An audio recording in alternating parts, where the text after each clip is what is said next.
欢迎收听我们的节目。今天呢，我们来聊一本，可以说挺特别，也相当有挑战性的哲学书。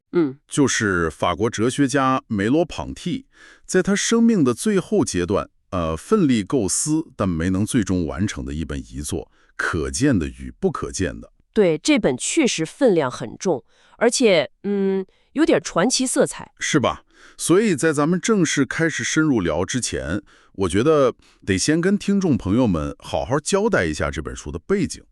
这个背景本身就挺不寻常的，对吧？没错，非常重要。它不是那种作者写完了、修订好了，交给出版社说行了，这就这样吧。对，不是定稿，完全不是。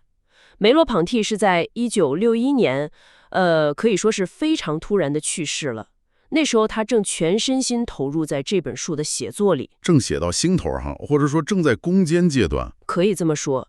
所以我们今天能看到的这个文本，其实是后来的人，主要是他的朋友和同事，像勒福尔，根据他留下的大量笔记、草稿，非常费力的整理出来的。我听说那些手稿本身就挺复杂的，写的密密麻麻，改动特别多。是的，据说现场非常壮观，大量的修改痕迹、编注，甚至可能不同时期的笔记之间，观点还有些微妙的不一致，或者说发展的痕迹。所以读这本书感觉可能就像不是在读一个最终的理论陈述，对，更像是在看什么呢？像是在看一个伟大思想家在他思想实验室里的工作日志，或者说一场思想探险的实录，充满了尝试、犹豫、自我修正，还有很多未完成的线索。这本身就给解读带来了特别的味道，也可能是难度。确实，他要求读者有更多的参与和可以说是一种同情的理解吧。好，那咱们今天的讨论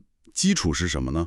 主要就是你之前提供给我们的这些材料，包括这本书本身的一些出版信息，它的目录结构，还有编者写的那个很重要的说明，叫做告读者。对，那个说明对于理解这本书的来龙去脉至关重要。除此之外，还有一些后人的解读文章，特别是深入讨论里面那些核心概念，比如肉、交叉、可见、不可见，这些听起来就有点玄乎的词儿。对，这些概念是理解他晚期思想的关键。那么咱们这次深入探讨的使命或者说目标定在什么地方呢？我想不光是弄明白这本书大概说了些啥，那只是第一步。对，更重要的是想尝试着跟你一起，也带着听众朋友们，能不能稍微跟着梅洛庞蒂的思路，往我们平时思考的那个层面再往下潜一点点，潜入思想的深处。是的，他晚年好像有一个非常大的，甚至可以说是野心吧。他想干嘛呢？他想挑战那个在西方哲学里头感觉是根深蒂固的一种思维习惯，就是那个二元对立的传统。没错，就是把我和世界，心灵和身体，甚至说主体和客体完全割裂开来看待的那种方式。从柏拉图、笛卡尔一直延续下来。对，他似乎觉得这种割裂是有问题的，想找到一个全新的出发点，一个在所有这些分裂发生之前的一个更根本的共同的存在基础，一个原初的统一性。听起来是不是特别抽象，甚至有点让人望而生畏呢？哈哈，确实，刚接触的时候可能会觉得哇，这说的是啥？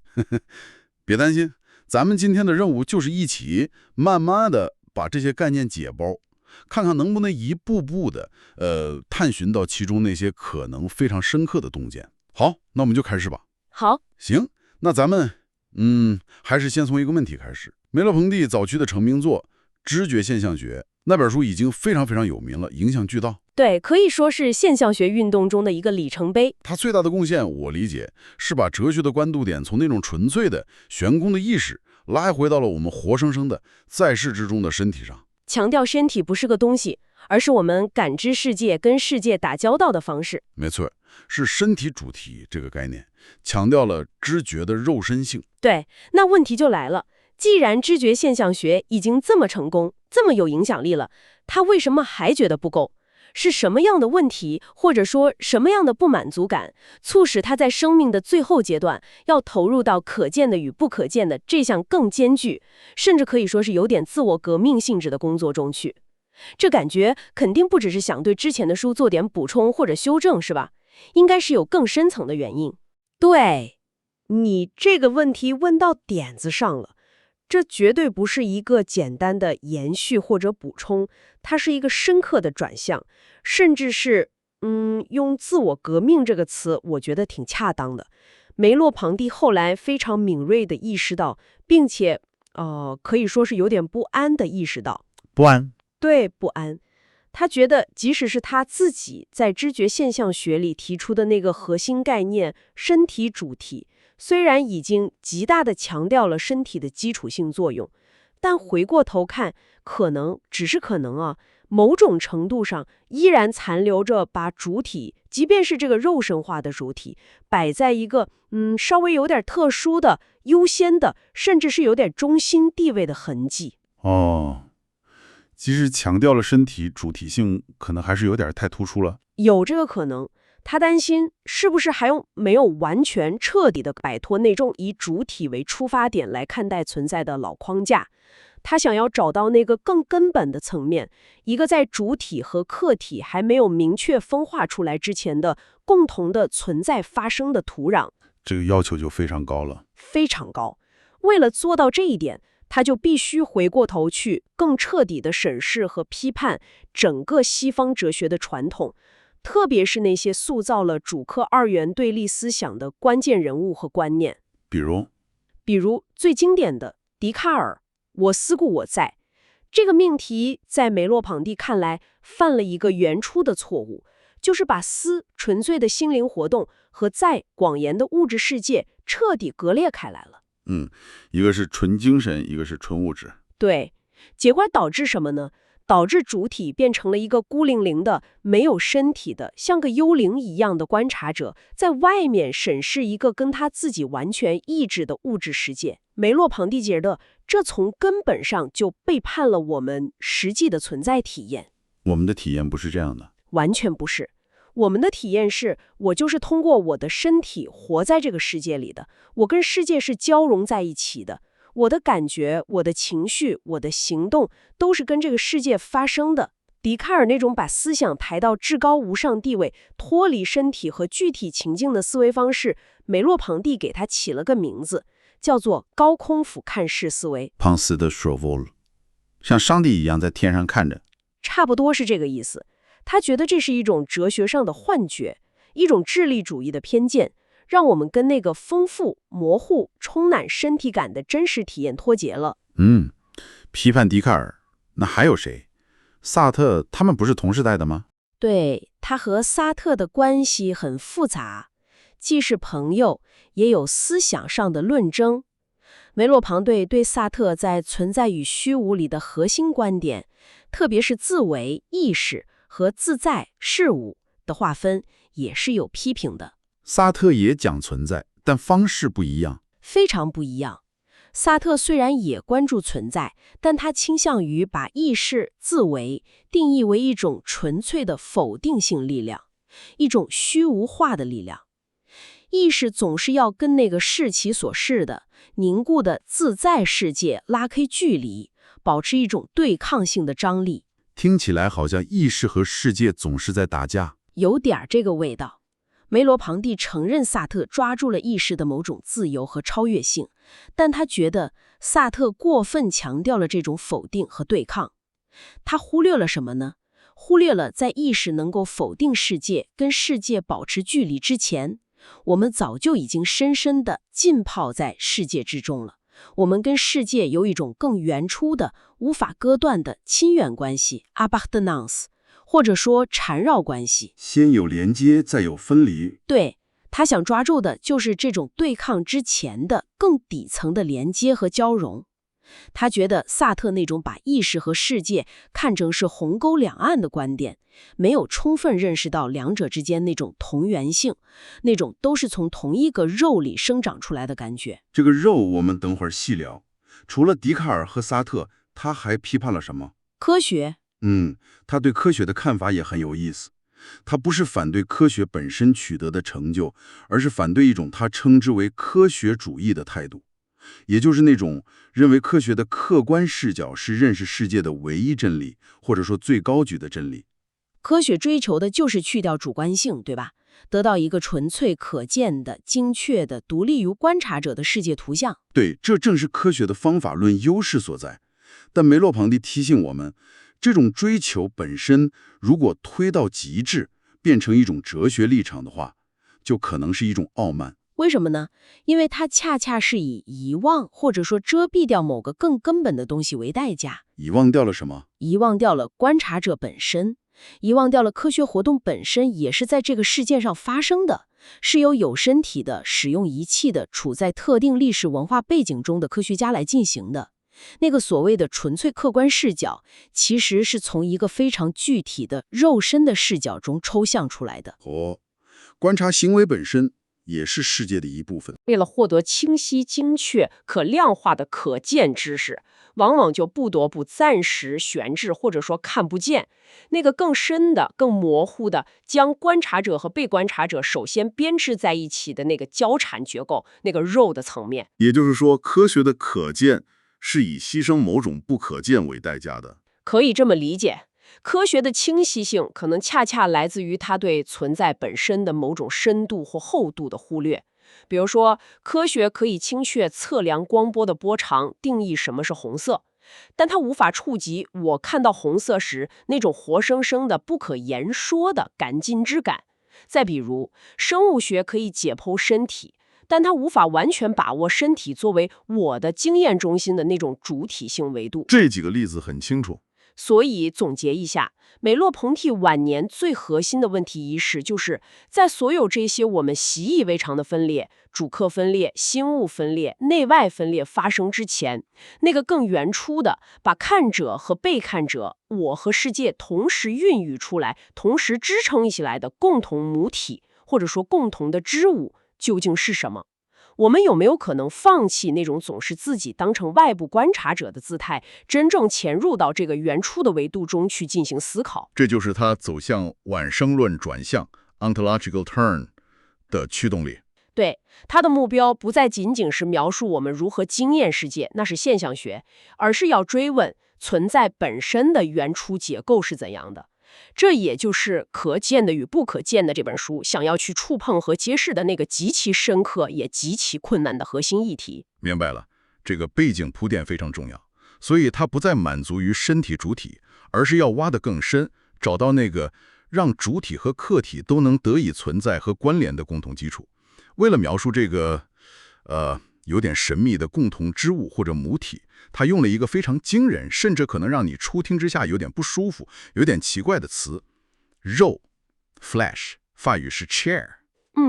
这个词的选择本身就很有冲击力。对，所以必须得再三强调，这绝对不是我们日常理解的生物学意义上的肌肉、脂肪、血肉，这是一个高度佛学化的比喻。那么，这个肉它到底指什么呢？听起来好像是某种构成世界万物的基本元素或者织物，但又不是物理意义上的。自强的关键，但也是个难点，因为它非常难以被精确定义。我们最好是从几个不同的角度，或者说用几个不同的比喻来逐渐靠近它。好，我们试试看。首先，就像你说的，要排除法，它肯定不是我们日常说的有机身体组织。但同时，它也不是传统哲学里讲的那种纯粹的没有意识的物质客体，也不是纯粹的非物质的精神或意识主体。那它是什么？既不是物，也不是心。他想表达的是，它是这两者得以分化出来，并且能够相互关联、相互作用的那个共同的基底，或者说共同的质体料 （fabric texture）。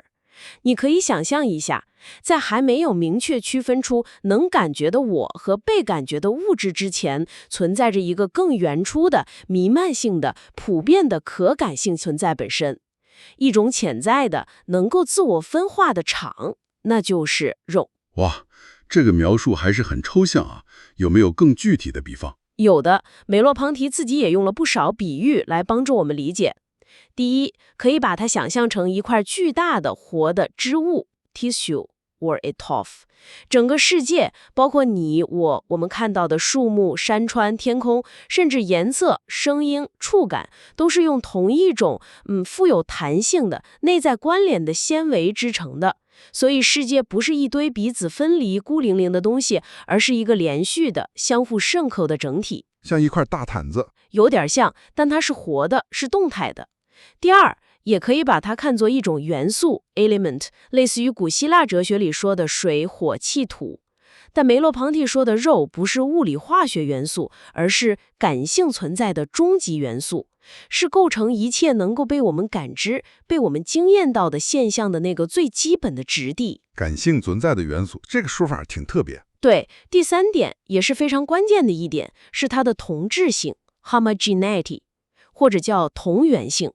什么意思呢？就是说我的身体这块能看、能听、能摸的肉，和外在世界的那个可被看、可被听、可被摸的肉，本质上是同一块料子 la chair du monde， 世界之肉。我的肉和世界的肉是同一种东西。是的，所以能感知的 sentient 和可被感知的 sensible， 比如说我的眼睛在看能感知，和那个颜色被看到可被感知，这两者之间不是主体和客体那样截然不同的两种东西，它们更像是同一块肉的两种不同的状态、功能或者侧面，它们是可以相互转化、相互沟通的。这个同质性很重要，非常重要。第四个比喻也很有启发性，是褶皱 fold plie。梅洛庞蒂暗示我们的身体，特别是我们的感知能力，可以被理解为是世界之肉这块巨大的普遍的织物自身向内远曲折叠形成的一个特殊的褶皱。身体是世界自己叠起来的一个褶皱。对，通过这个在世界内部形成的褶皱，也就是我们的身体，世界这块普遍的肉才得以实现某种程度的自我反思、自我感知、自我触摸、自我显现。也就是说，我的感知并不是一个位在于世界的我对世界的单向观察，而更像是世界通过我这个特殊的器官或者褶皱在感知它自己。这个想法太颠覆了。我的感知是世界在自我感知，这正是他想表达的那种深刻的关联性。基于这种理解，梅洛庞蒂才有一句非常有名的话，他说：我的身体并不是在世界之中如同盒子里的弹珠那样。My body is not in space like things. It inhabits or haunts space. 不是简单的包含关系。对，他接着说，我的身体就是世界的一部分，是用与世界同样的织物编织而成的。My body is made of the same flesh as the world. 这句话就彻底打破了我们习惯的那种把我放在里面，世界放在外面的二元划分。没有绝对的内外之分了。是的，我和世界从最根本的层面上说是同体的 consubstantial 的，是同一块世界之肉的不同表达或分化。我们的存在从一开始就已经是世界性的了。这个肉的概念作为一种连接万物先于主客构成存在本身的织物或元素，信息量太大了，确实需要反复琢磨。它是理解后续概念的基础。那我们接着往下走。如果我们大致理解了肉是某种原初的、弥漫性的、连接万物的存在织物，那么下一个非常重要的问题就是，这块织物它是如何运作的？它的内部结构是怎样的？你说我的身体和世界是用同一种料子织成的，那这种织法或者说运作机制有什么特别的讲究吗？问得好。这里你就必须引入另一个也是极其关键的概念了，就是交叉，或者有时候也翻译成交缠。对，交叉或交缠这个概念就是用来描述世界之肉内部的动态结构和运作方式的。如果说肉是构成存在的材料或者元素，那么交叉就是这种材料内在的纹理，它的组织方式，或者说是它游戏的规则。描述肉如何动起来的。可以这么说，它描述的是一种非常深刻的相互缠绕、相互包含，并且这一点非常重要，具有可逆性的关系。可逆性。对，可逆性是理解交叉的核心。而解释可逆性最经典、最直观的例子，就是梅洛庞蒂反复使用的那个，用你的一只手去触摸另一只手。好，我们来想象一下，或者听众朋友们可以现在就试试，用右手摸左手。对，就在你做这个简单动作的时候，里面其实蕴含着深刻的哲学道理。我们来仔细分析一下。第一阶段，你的右手正在触摸你的左手，在这个瞬间，你的右手扮演的是什么角色？是能触摸的那一方，对吧？它具有一种主动性、主体性的维度。而你的左手呢，是被触摸的 touched 那一方，它是一个对象，具有客体性的维度。这个阶段，主客关系好像还比较清晰。一个主动摸，一个被动被摸。对，但是关键的来了，第二阶段，你试着把你的意识焦点，或者说你的注意力，从正在触摸的右手上转移到那个正在被触摸的左手上。你尝试让你的左手去感觉那只正在触摸它的右手。我试试。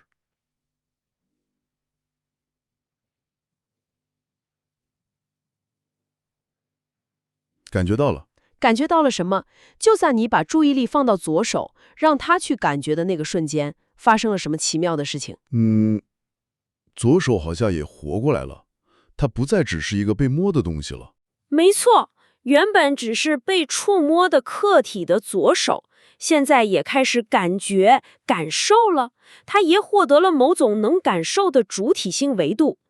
同时，那个原本扮演能触摸主体角色的右手呢，从左手的感觉来看，右手现在也变成了被感觉、被触摸的对象了。在同一个接触点上，两只手同时既是触摸者，又是被触摸者。正是如此。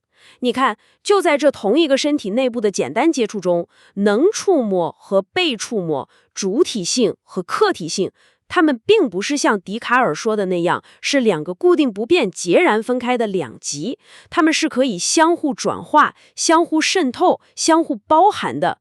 它们就像一个莫比乌斯带，或者像手套的正反两面，是同一块身体之肉的两个可以相互翻转、相互包含的方面。这种你中有我中有你，相互缠绕又可以翻转的状态，就是交叉这个概念想要捕捉的核心意涵。哇，一个简单的摸手动作被解读出来这么深的哲学含义。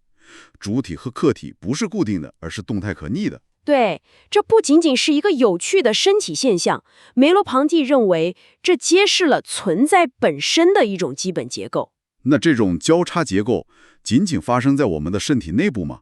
还是说……不，这才是关键。这种交叉和可逆性的结构，并不仅仅局限于身体内部的自我触碰。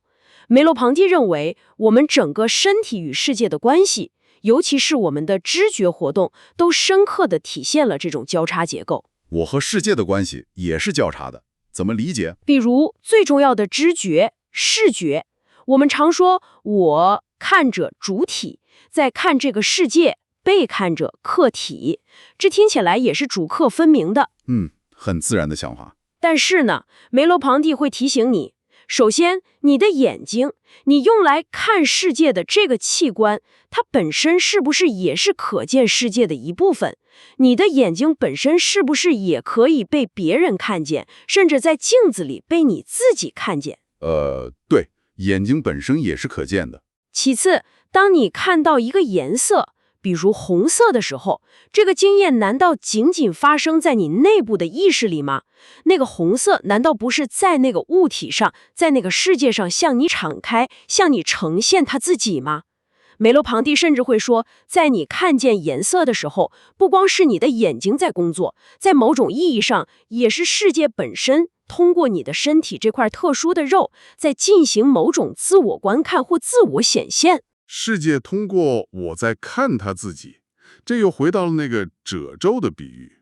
对，看者 （voyant, the seer） 和被看者 （visible, the seen） 不是单向的箭头的关系，而是一种深刻的交缠和相互包含。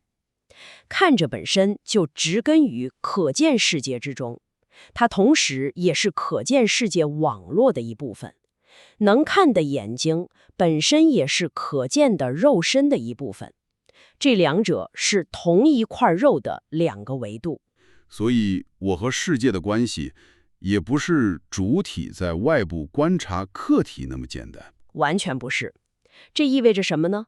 这意味着我从来都不是一个孤立的、与世界隔绝的主体，站在外面去观察一个与我无关的世界，而是世界本身就以某种方式包含着我，通过我的肉身性，而我的经验和视野也总是包含着世界的一部分。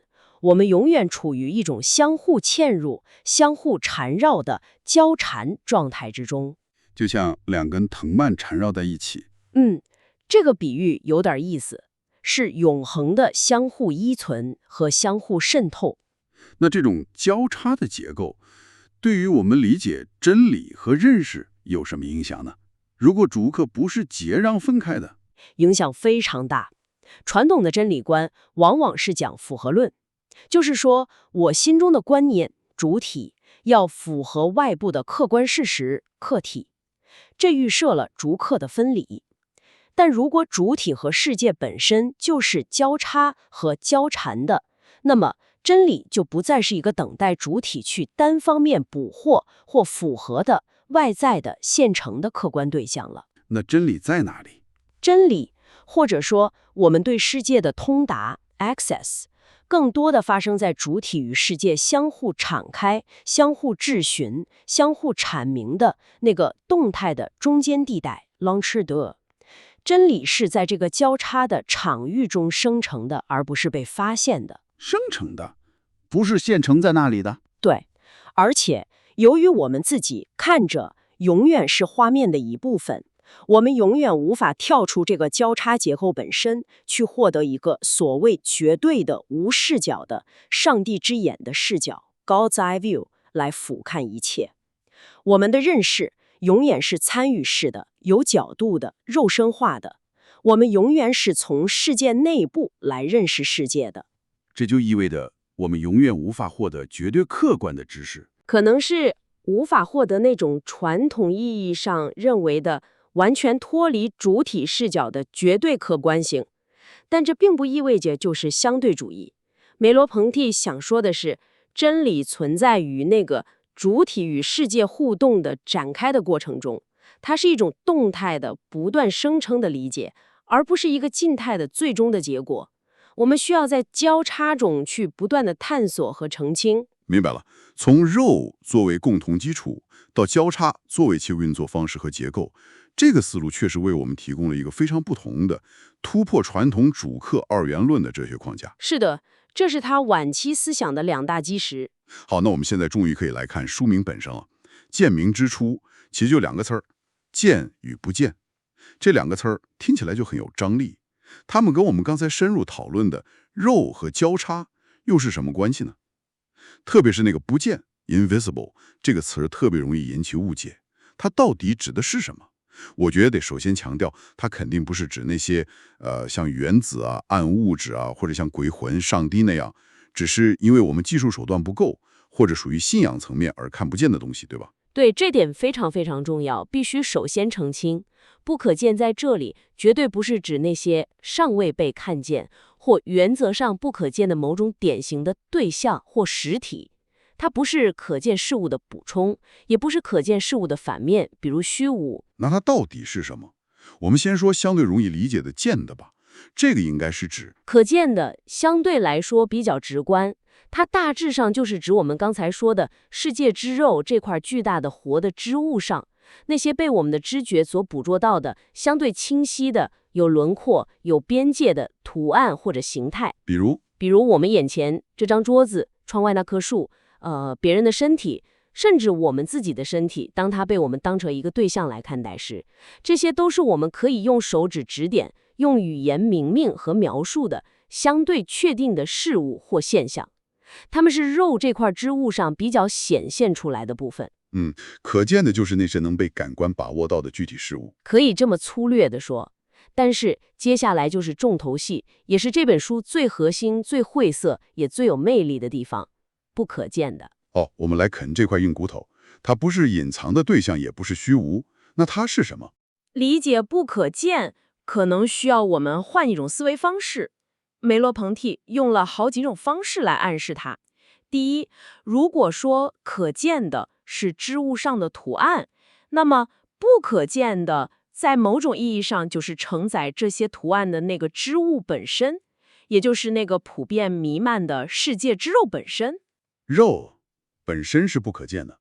在某种意义上是，因为肉作为使得任何可见得以可能显现出来的那个普遍的基底或深度，它自身却永远无法被我们完全的对象化，被我们当成一个可见的东西来彻底把握。它是那个永远在场的沉默的背景，没有它就没有前景中的可见事物。背景本身无法成为前景的对象。对，第二个比喻是 lining 或者 framework。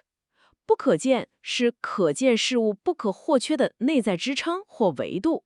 他举过一个例子，比如你看一个立方体，你任何时候看到的都只是它的一面或几面可见的，但是任何一个可见的正面都必然的不可分割的被它那些当下你看不见的侧面、背面和内部空间所支撑着、所隐含着。没有这些不可见的维度、深度、延展可能性，那个可见的平面就无法作为一个立方体的面儿存在。哦，不可见是可见得以成立的必要条件，像它的深度和背面。正是，它不是藏在后面，而是构成了可见事物的深度和可能性。第三，它有时也把不可见描述为一种特殊的缺席，但这种缺席不是空无一物，而是在场的 present。是积极的构成着可见世界的。在场的缺席，这有点矛盾呢。听起来矛盾，但想想这个例子，语言的意义，意义本身是不可见的，你摸不到也看不到意义本身，但是这个不可见的意义却实实在在的在场于那些可见或可听的声音、文字、符号之中，并且赋予它们以生命。没有不可见的意义，可见的文字就是一堆墨迹。这个例子好。同样，他人的思想、情感，它的主体性，这些都是不可见的，但他们却在场于他们可见的身体、表情、行为举止之中。我们正是通过这些可见的东西去通达那个不可见的维度。这个不可见赋予了可见的人以人的意义。所以，不可见是赋予可见世界意义和生命力的那个维度。可以这么说。第四，还有一个更深层次的意思。不可见还指向一种存在的语法，或者它有时称为沉默的罗格斯 Logos to silence, tacit logos。 这是什么意思呢？就是说，在我们用概念和语言去思考和言说世界之前，世界本身或者说存在本身似乎就具有一种内在的结构、秩序和逻辑。我们的身体，我们的知觉，首先是与这个前语言、前反思的沉默的罗格斯打交道的。身体懂得世界之语法。对，比如我们走路能自然地避开障碍物，我们拿起杯子时手能自动调整形状和力度，我们看画时能感受到和谐或冲突，这些都不是我们先进行逻辑推理计算出来的，而是我们的身体作为世界之肉的一部分，已经内在地懂得了空间、物体形式的某种语法。这个使得我们能够与世界默契互动的沉默的内在结构，就是不可见的一个重要面向。这个沉默的罗格斯是世界本身的意义结构。是的，是那个使得意义和理解得以可能的最底层的结构。那这跟我们通常说的知识和意义是什么关系呢？关系非常密切。首先，梅洛庞蒂认为，不可见是所有可见知识的基础。任何清晰的用公式或概念表达出来的可见知识，比如科学定理、哲学定义，都必须依赖于一个巨大的、沉默的、我们通常意识不到的不可见的背景。这个背景包括我们的身体经验、文化习俗、语言结构、前理解 （pre-understanding） 等等。没有这个不可见的土壤，那些可见的知识种子就无法生根发芽，无法被我们真正理解和应用。知识需要扎根在不可见的背景中。对，其次，不可见也是意义的最终源泉。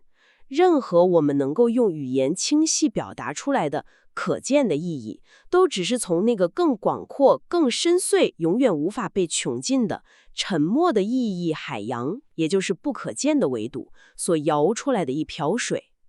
世界的意义，或者说存在的意义，永远大于我们能够言说的意义。意义的海洋，这个比喻很形象。所以，我们对世界的探索和认识，就像是在一片片可见的岛屿上生活耕耘，但我们永远被一片更加广阔、更加神秘的不可见的海洋所环绕和支撑。而哲学的特殊任务，或许并不仅仅是描绘岛屿上的细节，更是要去倾听这片不可见的海洋的声音，去感受它的深度和力量。哇，这个对不可见的解释，真的把它提升到了一个非常根本、非常深刻的层面。它不仅仅是看不见的东西，而是可见世界的背景、骨架、深度、意义来源和存在的语法。对。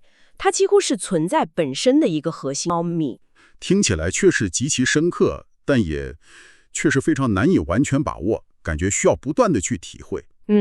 梅洛庞蒂自己也承认，谈论不可见是非常困难的，语言很容易失效。好，那我们聊了这么多，听起来相当高深，甚至有点玄奥的哲学概念，肉、交叉、可见的、不可见的。你可能会问，或者听众朋友们听到这里可能会想，这跟我的日常生活到底有什么关系呢？我为什么要花这么多时间去费劲理解这些东西？问得非常实际，也非常好。其实，据我理解啊，梅罗庞蒂的哲学，尤其是他晚期的思考，最终是指向一种非常深刻的疗愈。他想疗愈什么呢？问得好，梅洛庞蒂确实认为，自从可能主要是自柏拉图和笛卡尔以来吧，西方的思想乃至我们现代人的整个生存感受，都嵌入了一道非常深刻的存在之伤 The wound of being？ 对，或者说一道裂痕。存在之伤？对，这道伤口或者说这道裂痕，就是我们之前反复讨论的那种把本来是统一体的东西硬生生的割裂开来的做法。最主要的就是心灵与身体的割裂，主体与客体的割裂，我与世界的割裂。这些二元对立就是伤口本身。是的，这种割裂导致了什么后果呢？梅洛庞蒂认为，它导致我们现代人普遍感到一种疏离感、孤独感，感觉自己好像是被囚禁在各自头颅里的孤零零的思想者，去面对一个遥远、陌生，甚至有时是敌对的外部世界。我们跟自己的身体也变得疏远，把它当成一个需要控制或克服的机器。我们跟自然、跟他人之间也常常缺乏那种本源性的连接感。这种疏离感确实很多人都能体会到。所以梅洛庞蒂的哲学疗愈，它的目标就是要帮助我们克服这种割裂，弥合这道存在之伤。具体来说，有几个方面。第一，最根本的就是要克服主客对立的思维定式，让我们重新认识到，我们并不是被孤立在意识的城堡里，去凝视一个外在于我们的世界。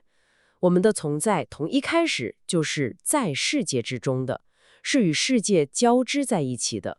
跳出那个旁观者的视角。对。第二，是要重建我们与世界最根本的同体性 consubstantiality， 重新去体验、去确认我们与周围的树木、山川、河流、天空，甚至与他人，在最深的层面上都是由同一块世界之肉构成的。我们是同一个生命整体的不同表达，找回那种血脉相连的归属感。我们是世界的一部分，世界也是我们的一部分。正是如此，梅洛庞蒂先者说，我们是世界用来感受其自身的那些敏感的、会疼痛也会颤抖的神经末梢。这个说法很诗意，也很有力量。第三，是要重塑我们的真理观。理解真理不是主体对客体的单方面符合、表征或者征服，而是发生在主体与世界相互交缠、相互敞开、相互质询的那个动态的过程之中。真理是一种关系，一种事件。对真理保持一种更开放、更动态的看法。第四，是要深化我们的知识观，认识到所有清晰的、可见的知识，都深深植根于那个广阔的、不可见的、体验性的、前反思的背景之中。从而对我们已有的知识保持一种必要的谦逊，意识到其局限性，并对那个支撑着知识的沉或背景保持敬畏。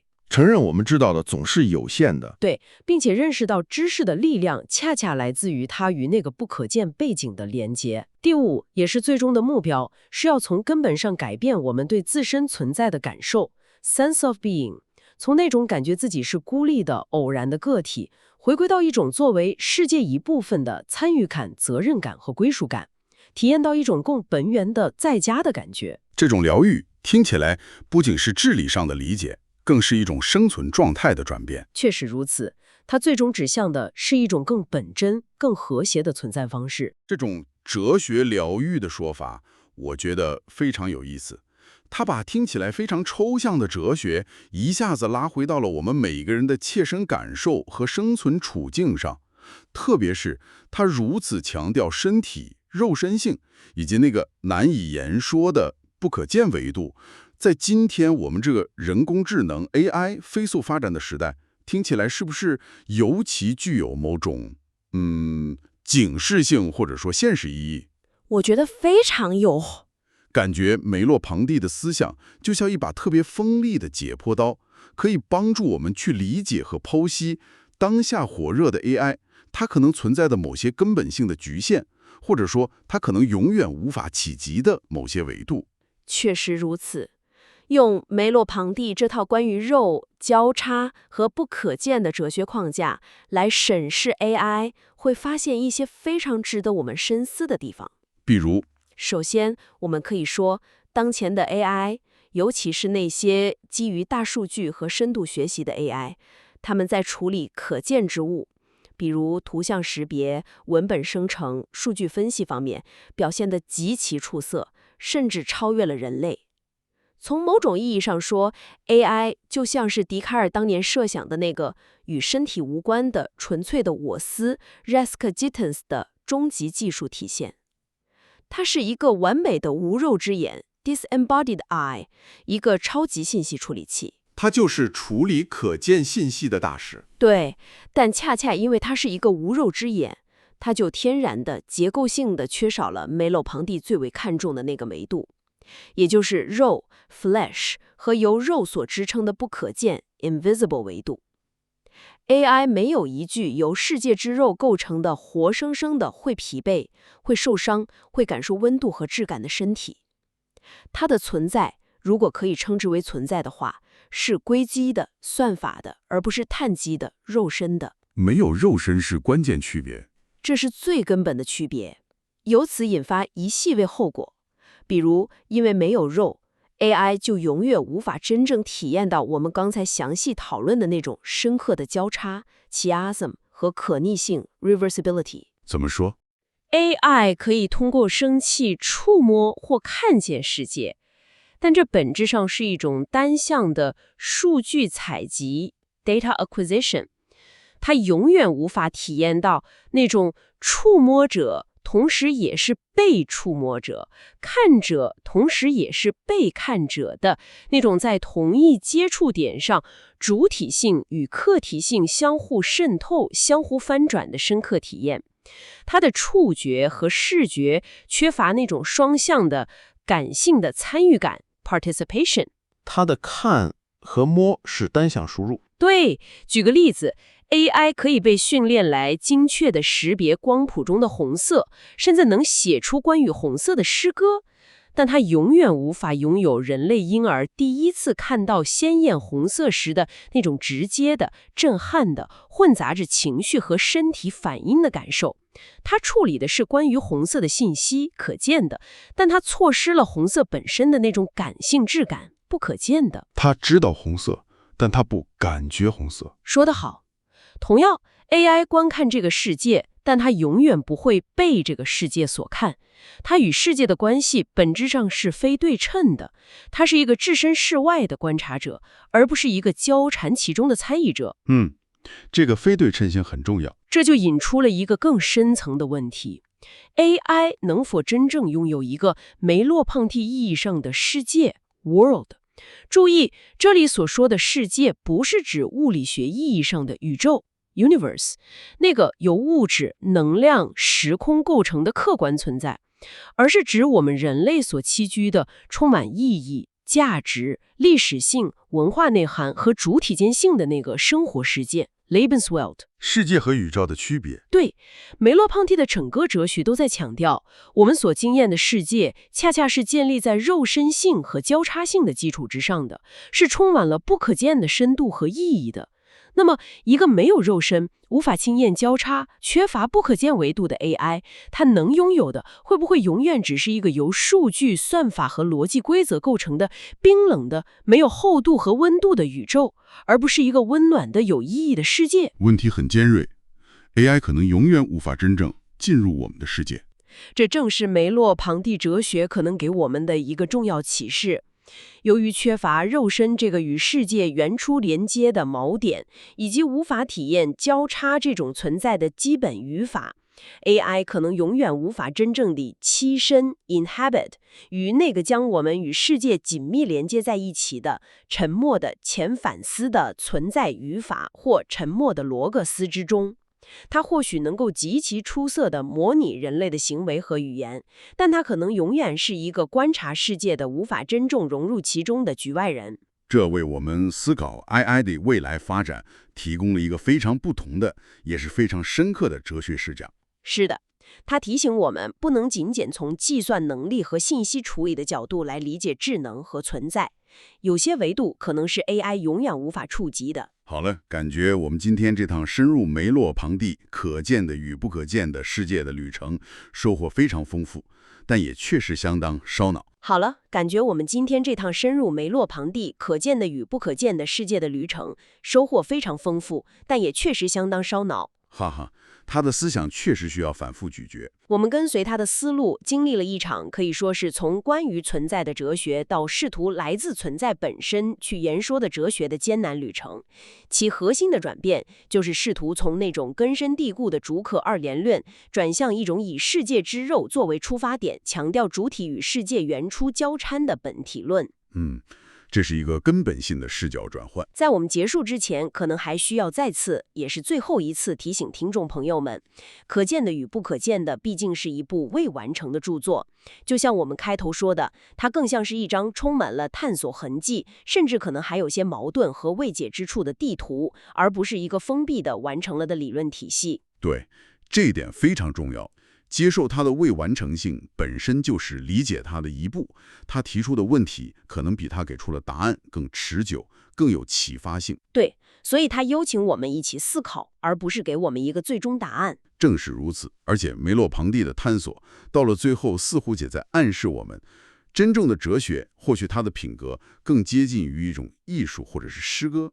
它的最高任务也许并非是用清晰的概念去定义和框住那个可见的世界，那是科学的任务。某种程度上的是哲学的任务，或许更多的是运用语言，一种本身就诞生于肉和交叉中的媒介，去暗示、去召唤、去唤醒那个支撑着可见世界、赋予可见世界以深度和意义的沉默的不可见的维度。用语言去触碰那个语言难以企及的层面。对，这是一种非常不同的语言观和哲学观。那么，根据你最后的这个想法，我们留给听众朋友们的一个最终的可以带走去继续思考的问题，会是什么呢？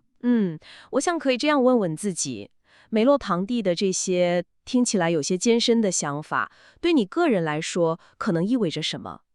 如果哲学的最终目的真的不只是提供一套解释世界的终极理论框架，而是要像刚才说的，重新唤醒我们对于身边这个活生生的、具体的、充满肉身感的、沉默的、可见世界本身的那种原初的惊奇感、亲密感和归属感呢？重新学会看见世界。对，重新学会用一种更本源的方式去感受存在。